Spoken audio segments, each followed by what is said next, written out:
Assalamualaikum warahmatullahi wabarakatuh. Waalaikumsalam warahmatullahi wabarakatuh. Apa kabar anak-anak? Alhamdulillah Luar biasa. Allahu Akbar. Yes. Yakin esok sukses. Sukses. Sebelum kita mulai pelajaran, saya absen dulu ya. Ya. Oke. Imam Mustafa, Hadir. Faisal Asadi, Hadir. Putri Rahayu, Putri Putri Ayu Farera Bapak Putri Ayu Farera, Hadiro. Indah Dwi Sari. Dwi Indasari Pak Hadir. Iya, Dwi Indasari. Sebelum kita mulai, mari kita berdoa dulu. Bismillahirrahmanirrahim, ikuti saya ya. Nggih. Raditu Billahi billahi rabban wa bil islami dina wa bi Muhammadin nabiyyan wa rasulah. Rabbi zidni ilma warzuqni fahma. Amin ya rabbal alamin. Ya, saya akan menjelaskan tentang sholat jamak qashar dan sholat jamak qashar. Nggih Itu Bapak. bertujuan memudahkan kita untuk melaksanakan ibadah. Karena di balik kesulitan terdapat kemudahan. Oke, yang pertama itu sholat jamak.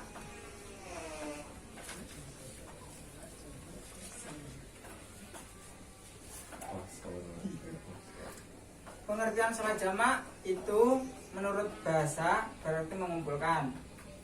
Kalau menurut istilah, mengumpulkan dua sholat wajib yang dikerjakan dalam satu waktu. Itu macam-macam sholat jamak itu ada dua. Yang pertama jamak takdim, yang kedua jamak takhir. Yang jamak takdim itu mengumpulkan sholat zuhur dengan asar di waktu zuhur. Kalau jamak takdim yang kedua itu mengumpulkan sholat maghrib dengan isya di waktu maghrib. Ya, kalau yang ketiga itu jamak takhir. Jamak takhir itu mengumpulkan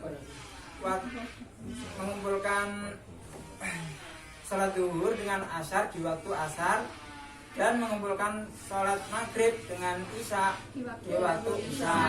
Jadi, kalau subuh itu nggak bisa dijamak ya. Nggih. Yang ketiga, syarat-syarat umum sholat jamak. Yang pertama, musafir. Maksudnya musafir itu masih perjalanan. Iya. Ya, benar. Yang kedua, jarak perjalanan minimal 80,64 km. Misalnya si Jombang sampai Tuban itu kan sekitar 80-an. Itu boleh kita jamak. Jombang, Jakarta itu boleh kita jamak.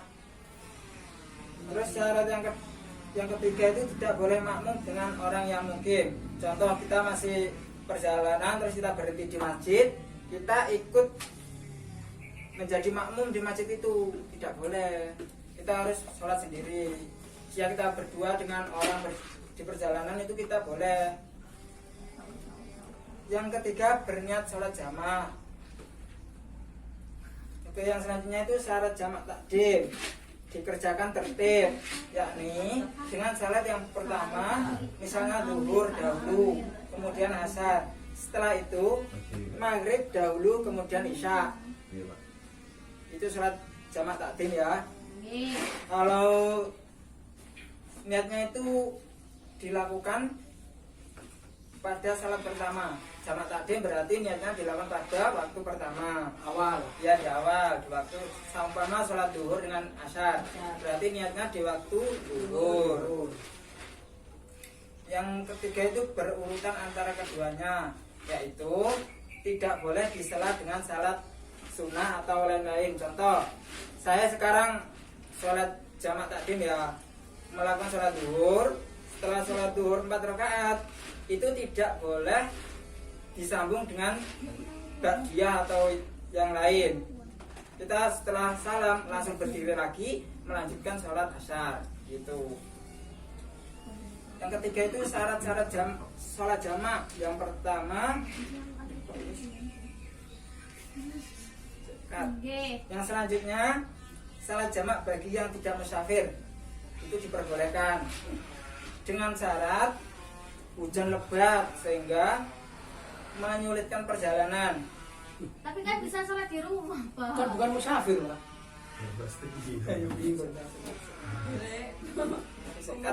Kat. Sholat jamak bagi yang tidak musafir. Orang yang bukan musafir, bukan bepergian, boleh juga mengerjakan sholat jamak kalau dalam keadaan darurat. Oh, nggih. Misalnya orang yang sedang mengerjakan sholat berjamaah di masjid, di suatu tempat khusus seperti di masjid atau musola, kemudian turun hujan lebat. Jadi kita di masjid terus turun hujan lebat yang menghalangi orang untuk pulang. Itu lebat sehingga menghalangi kita untuk pulang ke rumah Nggih. dan kembali lagi untuk berjamaah. Disitulah kita boleh melakukan sholat jamak. Nggih. Nggih. Oke, dengan syarat yang pertama itu hujan lebat sehingga menyulitkan perjalanan. Yang kedua itu setelah selesai salat pertama, hujan masih terus berjalan sampai pada permulaan sholat yang kedua. Yang ketiga itu dikerjakan berurutan antara keduanya. Jadi sampai duhur dengan asar itu duhur dulu, setelah itu langsung asar, tidak boleh diselai oleh sholat sunnah yang lain. Yang keempat itu tertib, mendahulukan duhur dulu, setelah itu baru asar, atau maghrib dulu, setelah itu baru isya. Dalam hal ini hanya boleh jamak takdim saja. Yang kelima itu sholat yang kedua juga dilakukan dengan berjamaah.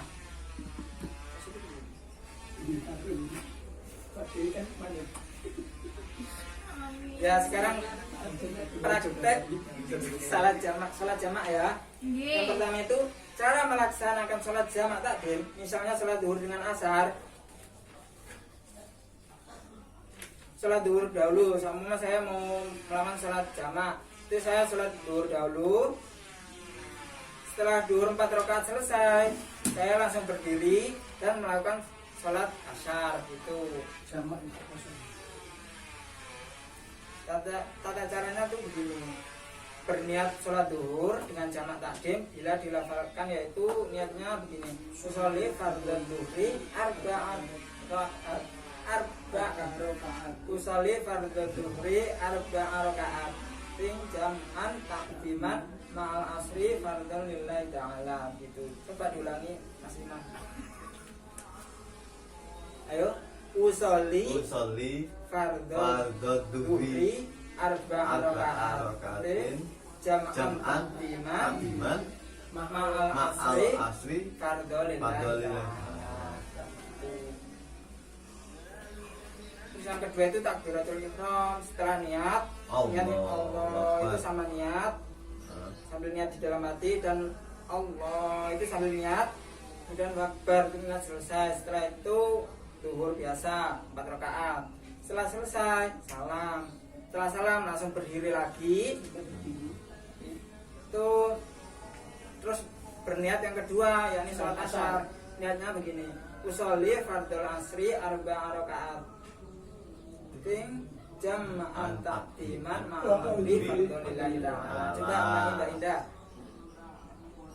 Ayo, usolli fardhul asri arba'a rakaatin jam'an takdiman ma'al zuhri fardhu lillahi ta'ala. Setelah niat sambil takbir ya, itu sholatnya seperti biasa 4 rakaat. Setelah itu salam, udah selesai.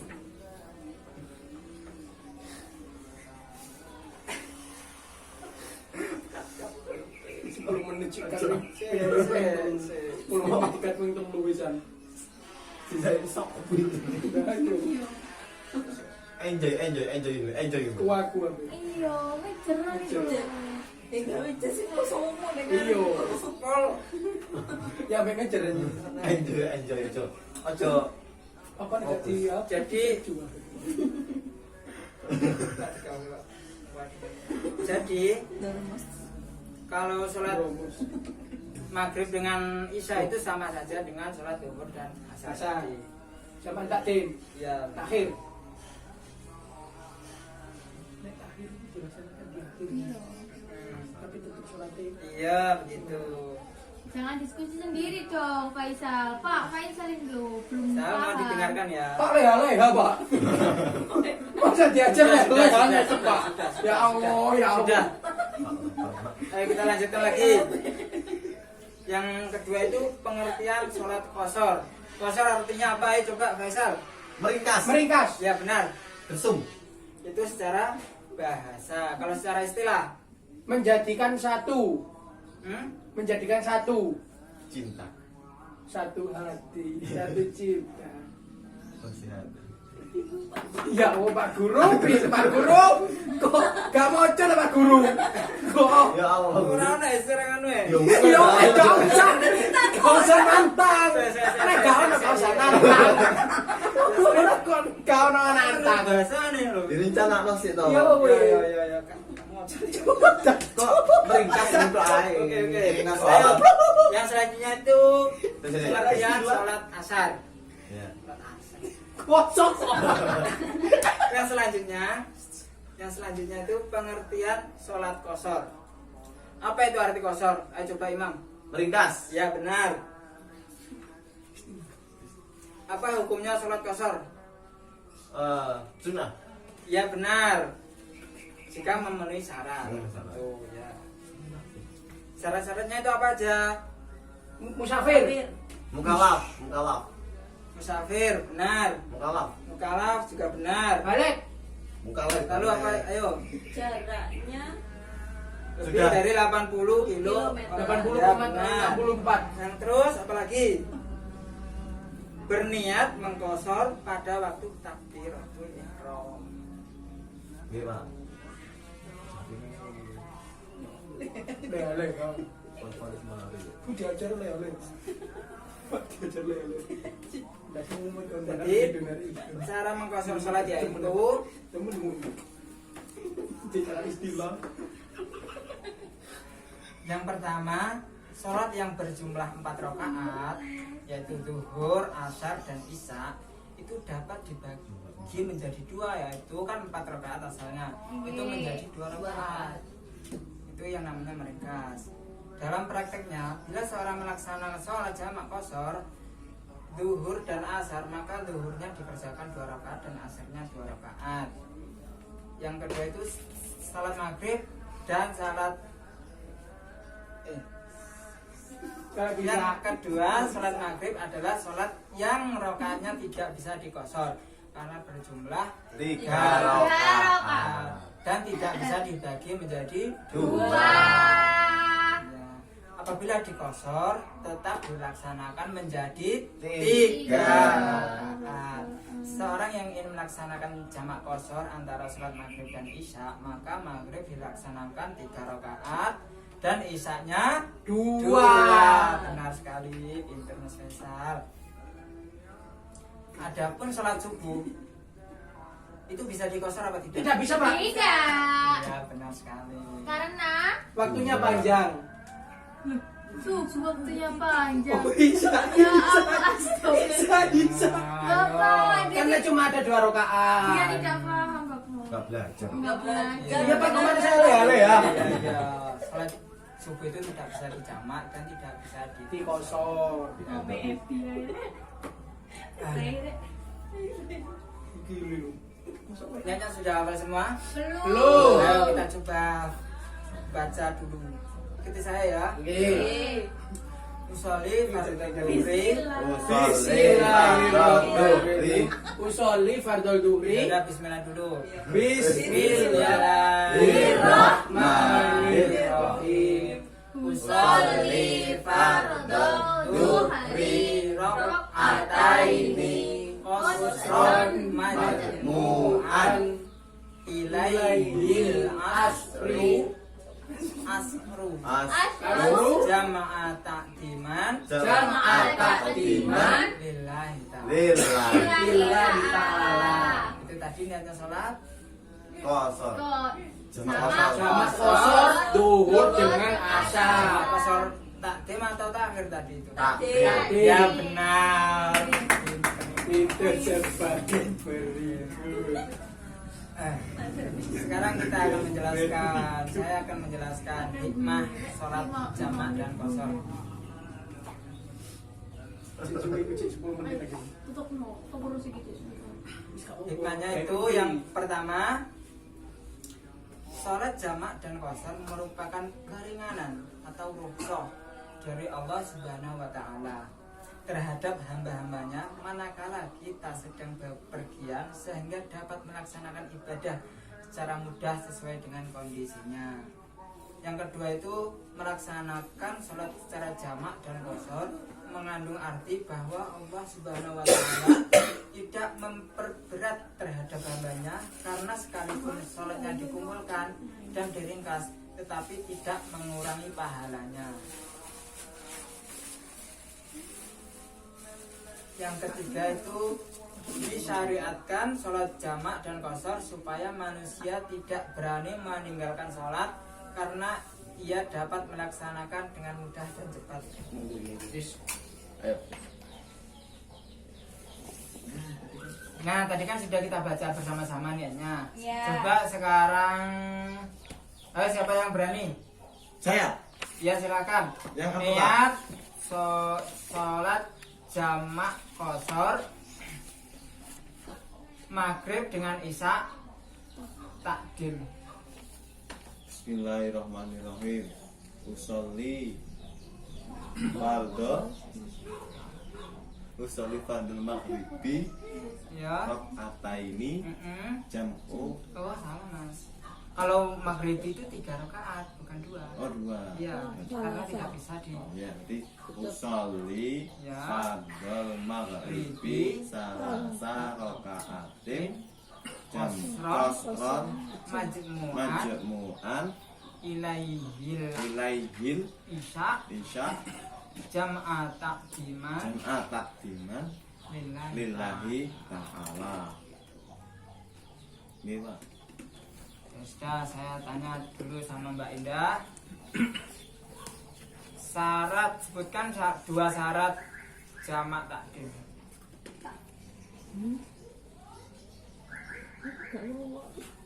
Apa Pak? Mbak Putri. Sebutkan 2 syarat jamak takdim. Bepergian. Ya.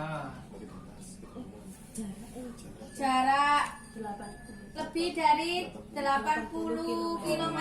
6. Oh ya, 80 km. Ya. Itu Pak. Terus yang kedua, Musafir. Musafir. Musafir. Bepergian dan Jaraknya jarak. lebih dari 80. yang pertama musafir itu adalah orang yang berpergian. Oke. Yang kedua itu jaraknya berpergian itu lebih dari 80,64 km. Oke. Itu. Jadi kita simpulkan apa manfaat sholat jamak dan kosor? Untuk memudahkan. Iya benar sekali. Yang kedua, Memberi keringanan, Mbak. iya. Ketiga, Meringkas. meringkas, memperpendek, ya kan, mempercepat Ya. sama. Ya sudah. Alhamdulillah materi sudah saya sampaikan. Nih, Sekarang saatnya untuk tugas. Oke. Aduh. Tugasnya itu dibuka LKS halaman 52. Yang C. Urean Urean, Pak. Iya, yang keren panjang itu yang C. Pilihan ganda aja, Pak. Itu aja. Kalau pilihan ganda nanti kamu ngawur bisa. Kalau itu kan agak sulit kalau ngawur. ya Mbak. Ya, Terima Yang kasih C ya. ya. Ya kan itu sedikit cuma 1 sampai 5 doang. Ya, Pak. Jadi nanti itu tugasnya ya. Ya Pak. Kerjakan di rumah. Dan jangan lupa belajar materi besoknya lagi minggu depan. Siapa? Ya Pak. Sudah. Mari kita akhiri pelajaran hari ini dengan berdoa. Kopi Fafana bibarakatihim Wadina husna bihurmatihim Wa amisna fi tariqatihim Wa mu'afatim minal fitani Rabbi fanfa'na bibarakatihim Wadina husna bihurmatihim Wa amisna fi tariqatihim Wa mu'afatim minal fitani ربي فاغفر